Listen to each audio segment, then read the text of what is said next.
안녕하세요. 코인우먼입니다. 오늘은 2023년 8월 25일 금요일입니다. 구독과 좋아요, 알림 설정 정중히 부탁드리며 오늘 영상 시작하겠습니다. 잭슨홀 미팅이 열립니다. 잭슨홀 미팅은 세계 주요 중앙은행 고위 관계자나 경제학자 등이 미국 와이오밍주 잭슨홀에 모여서 세계 경제 그리고 정책 현안 등을 논의하는 학술 행사로 파월 의장 기조 연설을 제외하면 행사 전반은 비공개로 진행이 됩니다. 우리의 가장 큰 관심사는 잭슨홀 미팅에서 파월의 기조 연설이고요. 오늘 밤 11시 5분 진행이 공개가 되는데요. 그 어느 때보다 이번 잭슨홀 미팅에 대한 관심과 우려가 두드러지고 있습니다. 그 관심과 우려가 암호화폐 시장과 그리고 증시에도 영향을 끼치고 있는데요. 사실 작년에 진행되었던 잭슨홀 미팅에서는 파월 의장이 매우 단호한 매파적 발언의 연설을 진행했었습니다. 연준의 통화 정책이 가계와 기업에 어느 정도 고통을 안길 수밖에 없다. 수요 완화를 위해서 강력하고 신속한 정책을 펴겠다. 과거의 연준의 실패를 경험 삼아 단호히 행동하겠다는 발언은 그해 연말까지 증시와 암호화폐에 부정적 영향을 가져오는 하나의 트리거 역할을 했습니다. 이러한 경험들 때문에 현재 잭슨홀 미팅에서 파월의 기조 연설이 시작이 되지도 않았지만 최근 연준 이사들의 매파적 발언들, 가령 추가적인 금리 인상이 있을 것이다, 혹은 고금리 상태가 오랫동안 지속이 될 것이다 라는 발언들에 대해서 시장은 더욱더 예민하게 반응하고 있고요. 그것이 최근 암호화폐와 증시에 다시금 악영향을 주고 있습니다.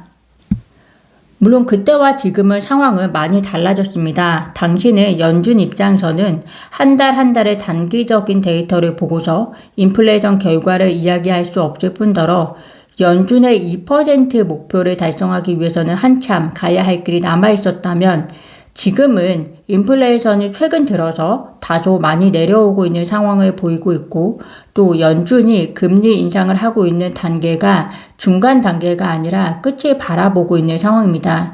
그렇지만 연준 입장에서는 인플레이션이 목표치에 근접해야만 그들의 업무가 끝난 것이기 때문에 성급하게 언제가 될지 모르겠지만 그 마무리를 위한 고비를 늦추지 않을 것이라는 생각이 들고요.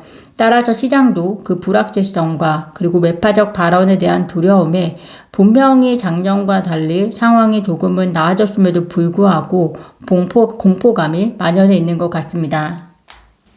또한 최근 중국발 침체 가능성이 보이고 또 미국의 은행이 신용 강등을 받았지만 고용지표를 보면 미국의 노동시장은 아직까지 걱정할 수준이 아니라고 하는 분위기가 만연하고요.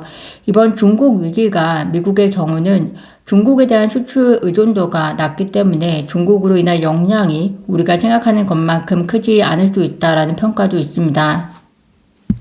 거기다가 모기지 금리가 계속해서 올라가고 있음에도 불구하고 임금이 받쳐주고 있기 때문에 아직까지 미국 내에서는 대출 금리로 인해서 위기감이 심각하게 감돌고 있지 않다라는 경기에 대한 좀 더 긍정적인 평가가 잇따라 나타나고 있는 상황입니다.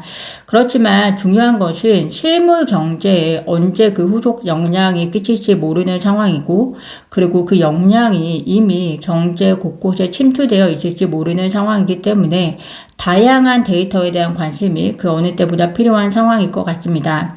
현재까지의 상황은 잭슨홀 미팅으로 인한 불확실함과 공포감이 시장에 대한 영향이었고요. 오늘 파월의 연설이 7월 FOMC 회의록과 비슷한 방향성에 그치거나 혹은 전체적인 통화 정책에 대한 예상 가능한 발언 정도라면 추가적인 악재로 작용하지는 않겠지만 똑같은 내용에 대해서 그 발언의 강도를 어떻게 하느냐에 따라 시장의 반응이 또 연쇄 효과가 있을 수 있기 때문에 예의주시하면 좋을 것 같습니다.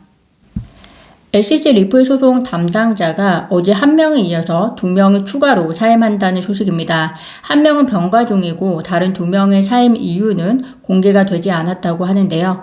리플과의 새 재판 날짜 발표 후에 연달아 사임 통보라 더 관심을 받고 있습니다. 특히 리플은 오히려 재판을 앞두고 새로운 변호인 합류 소식을 밝혔기 때문에 이번 재판이 리플이 SEC보다 더 지배적인 위치에 놓일 것이다 라고 평가를 하고 있고요. 리플 커뮤니티 중심으로는 SEC 변호사들의 사임은 잘못된 역사에 자신의 이름을 남기지 않기 위한 선택이라는 글들도 확산되고 있다고 합니다.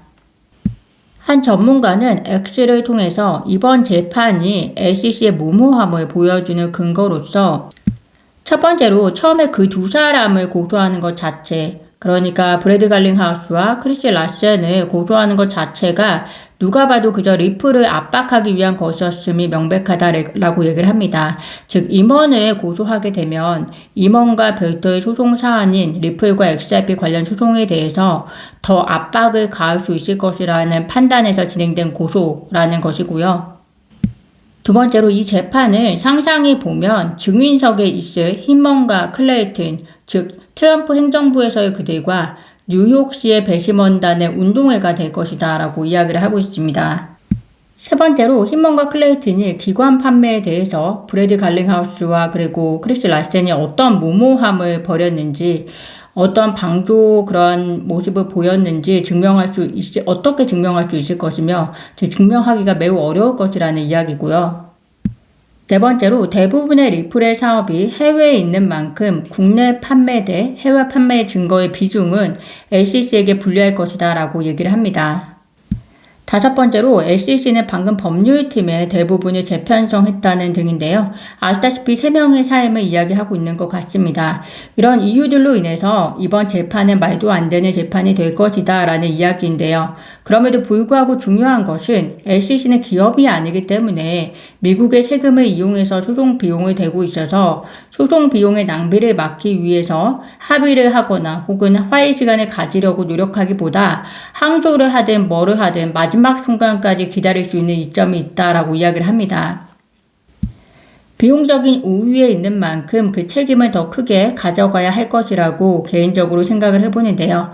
이번 재판에 대해서 구독자분들은 어떻게 생각하시나요? 중간 항소이든 판결이 마무리된 이후의 항소이든 만약 항소 절차가 시작이 된다면 그 기다림이 시작이 되겠지만 그 전에 재판의 결과와 그 해석 자체도 리플과 XRP에게 적지 않은 영향을 줄 수 있을 것이라는 생각이 듭니다. 미국 유명 주간지 피플이 직원 및 사회를 배려하는 100개 기업 중 하나로 리플을 선정했다고 합니다. 말로만 투자자를 위한 일이다 라고 하지만 정치적인 야욕이 담긴 SEC의 행위와 상반된 행보를 보이는 리플의 노력이 궁극에는 좋은 결과를 가져오기를 기대하면서 오늘 영상 마무리하겠습니다. 오늘도 영상 시청 진심으로 감사드리고요. 구독과 좋아요, 알림 설정은 코인우먼에게 큰 힘이 됩니다. 감사합니다.